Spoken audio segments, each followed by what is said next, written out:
原作者ジュリアン・フェローズが語るベルグレービア秘密だらけの邸宅街。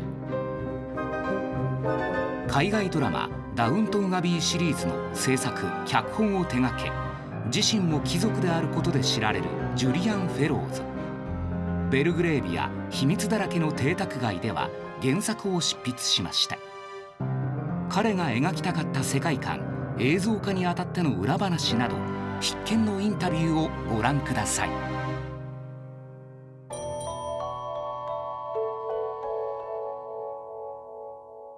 Part of the new social mobility of the early years of Victoria's reign, and they've been working with the Cubits to build the area known as Belgravia and so on. And the other ones, the Brockenhurst, Lord and Lady Brockenhurst, are a very different kettle of fish. They belong to the old established aristocracy. They are occupying much the same position that their forebears would have done 100 years previously.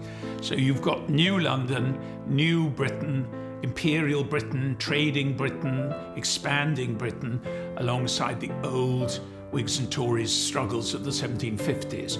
It's a completely different viewpoint, and they are brought together because of whatever happened around the time of Waterloo. And to a certain extent, they slug it out. Really, the two mothers are very contrasted, but at the same time, in a sort of slightly grudging way, they quite respect each other, and they seek to right ancient wrongs, and I suppose that's what it's about.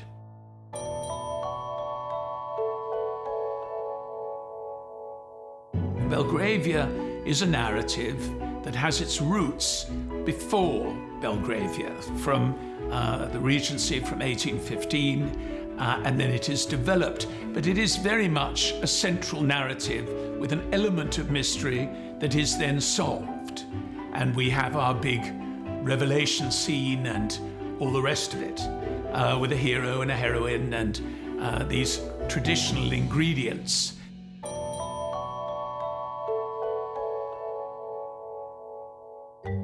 I don't think I did have characters cast when I was writing it in the same way as I did with Downton, and I have with other things I've done. No, I think Gareth, Neame and I were anxious not to use the same Downton team, for whom there was a part for every one of them, really. And we had Jill Trevelyan casting it, who cast Downton actually, who is a very, very good casting director, and always comes up with people who are on the nail for what you're looking for. Of course, I had some old favourites in it. I mean, I was very pleased with Harriet playing Lady Brockenhurst, Harriet Walter, and Tom playing Lord Brockenhurst. But I loved them all, really.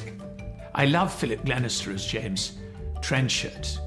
And I was very sort of excited by that, because it was a very difficult double to play, this sort of creeping snob who's also a very strong character.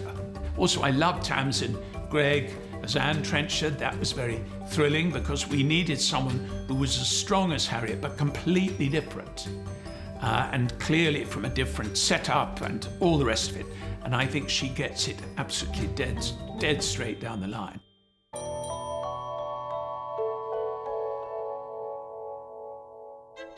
When we change times and we go from 1815 to 1842, whatever it is, I thought it would be both fun and interesting to mark it with a social change that happened absolutely at that moment.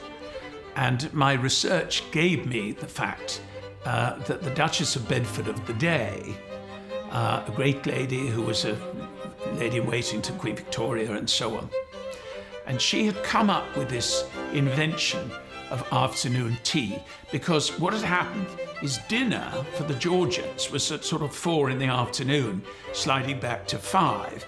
And their evening was you had dinner, it went on until about 7 or 8. You then went to the play, or you went to the opera, and then much later you had supper, and that was sort of oysters and this and this and this and this. So, I mean, you did eat quite a lot, but nevertheless, where we have dinner in the middle of the evening, sort of 8 o'clock, they didn't. They were then doing whatever they were going to do in the evening. But that started to change in the 1830s, and dinner began to slide back, at first in London and later on around the country. And it became the social event of the evening in a way that for the Georgians it hadn't always been. And they would go to at-homes and things after dinner. Well, that stayed true, but what it meant was that the at-homes got later and later. And you went there and then you had a sort of supper or a breakfast or whatever. And gradually, as dinner started to slide away, the gap between luncheon, you know, which was at kind of 12, earlier than we eat it now, got bigger and bigger and bigger and bigger. And the Duchess came up with the idea of not just kind of nibbling on something, but actually having an articulated new kind of feed where you ate different things. You ate sandwiches and cakes and all of that stuff. And she was the first person to lay it on formally. It was not eaten as a nursery tea around a table. It was eaten usually all over a room, and you had plates coming by and cups of tea coming, as we would eat it now.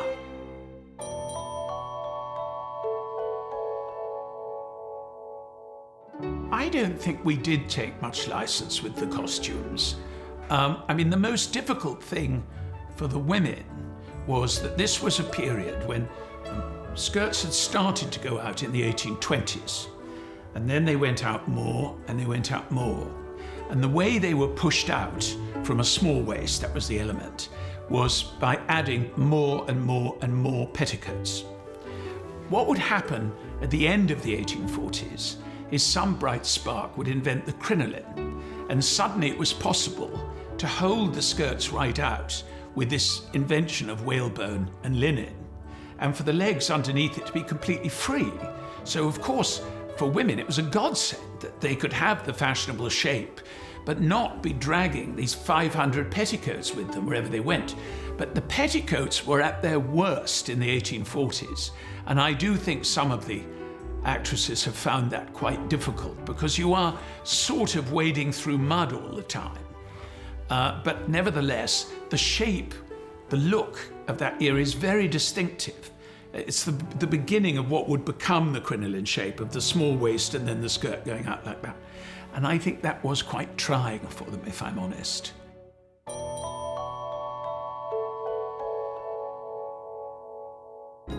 I suspect I was pushing my luck a bit with this novel, really, because I didn't write it for television, and so I didn't give a lot of thought to how expensive it would be to film. But when I sat down in front of it to adapt it, I realized that we had not battles perhaps, but certainly balls aplenty, and receptions and scenes in the streets and riots and crowds and but Gareth took it on the chin, and we do seem to have made a very rich looking show that we're in the middle of it still, but I'm terribly pleased by what I've seen in the assemblies, because they haven't cut any corners. As for the number of locations, I mean, we seem to be in every county in England. We don't, apart from one house on the borders, we don't seem to be anywhere for longer than 2 days. So who organises the logistics of that? Lord knows. But anyway, that is what's happened, is that they have accommodated the novel. And that has been a very pleasant, I wouldn't say surprise exactly, because they wanted to do it, so I suppose they knew what it was. But it's very rewarding to know that we haven't had to trim it down much. 海外ドラマ「ベルグレービア秘密だらけの邸宅街」スターチャンネル EX で独占配信。